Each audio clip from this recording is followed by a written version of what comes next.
আপনি দেখে তো মনে হচ্ছে আপনি বিবাহিত লয়, চেংড়া মানুষ। আপনি কি জানেন এই কোম্পানির চাকরি যারা করে তারা সগলি বিবাহিত, অবিবাহিত খামার লেই না। কৃষক জানেন বিবাহিত লিলিয়ার সুবিধা কি? এরা বাড়ির যাওয়ার চায় না, বুঝছেন? বইয়ের খেস খেসা নিতে বাড়ির যাওয়ার চায় না, অফিসতি থাকে যতই গেলাই না কে। স্যার আমি বিয়ে করছি, প্রয়োজনে স্যার অফিসে থাকবো, বাড়ির যাবো না। তো আমার চাকরি দরকার স্যার, আমারও একই অবস্থা স্যার।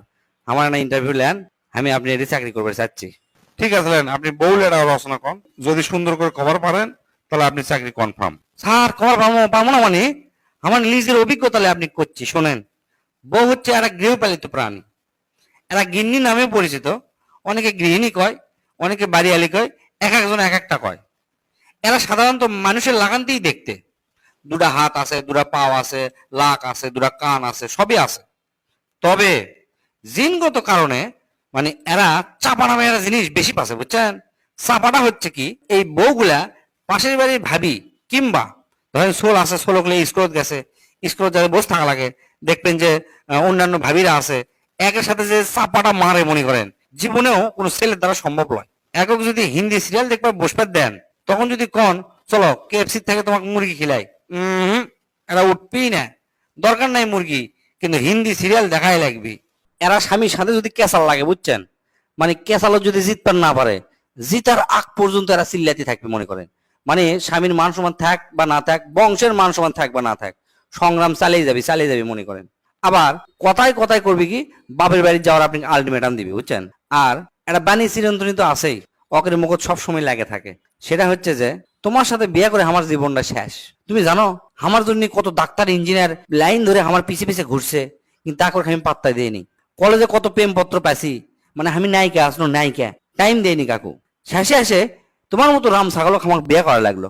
এই ডায়লগ মনে করেন আমার মনে হয় এই পৃথিবী, আচ্ছা পৃথিবী বাদ দিন, বাংলাদেশের 90টা বেড়া চলক এটা শোনা লাগে। আর মিচ্ছানাতি চোখ দিয়ে যে এত পানি বাড়ায়, মানে ক্যাঙ্কা করে যে এনাতেই কান্দা পারে আমরা তো নিজেও জানি না। আর নারী নির্যাতনের কেস তো আছেই, মানে আমাকে পুরো একটা কপাল, পুরুষ নির্যাতনের কোনো কেস নাই। অথচ এই দেশত জরিপ করে দেখা যাবে যে 100 জনের মধ্যে 70 জন পুরুষ পুরুষ নির্যাতিত হচ্ছে, বইয়েরা নির্যাতিত হচ্ছে না। অথচ সেই জিনিস বাংলাদেশত নাই। এটা কি কারো চোখত পড়ছে না? আর তুলনার কথা যদি একবার শোনেন, মানে প্রতিদিন আপনি তুলনার কথা শোনা লাগবে। মনে করেন আপনার বাড়ি 5 তালা, সব কিছু আছে, তারপরেও বউ কানে কাছে ঘ্যান ঘ্যান করে কি করবে জানেন? দেখছো অমুকের বাড়ি 10 তালা, অমুক বিএমডাব্লিউডি গাড়ি চালাচ্ছে, আর তুমি মাত্র এই টয়োটা গাড়ি চালাচ্ছ, এটা হলো? তারপরে আপনি যদি সারা বাংলাদেশ কিনে দেন, ওই 2 দিন খুশি থাকবি বাংলাদেশ নেওয়ার পর। তার 2 দিন পরে একটা মন খারাপ করে আবার আপনি কি করবে জানেন? বেশ, তুমি আমাকে বাংলাদেশ দিছ, বাংলাদেশ একটা মিথ্যা না দেশ, দেখো পাশের দেশ দেখো ভারত কত বড়, উনকে একটা দেশ দিলে আমার জন্য ভালো হলো নি।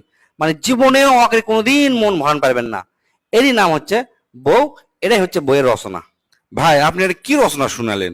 আপনি রচনা শুনে তো আমার মাথায় নষ্ট হয়ে গেল। আপনি তো আমার এখনই চাকরি দিবার মন চাচ্ছে। ভাই মিথ্যা না, কষ্ট করে না বাইরে যা বসেন। আপনি অ্যাপয়েন্টমেন্ট লেটারটা লিখতে আমার যতক্ষণ দেরি, কিন্তু আপনি চাকরি হতে ততক্ষণ দেরি নাই। যান মিথ্যা না বসেন ভাই, আমি লিখে আপনি চাকরিটা দিচ্ছি, আপনি অ্যাপয়েন্টমেন্ট লেটার নিয়ে বাড়ি যাবেন।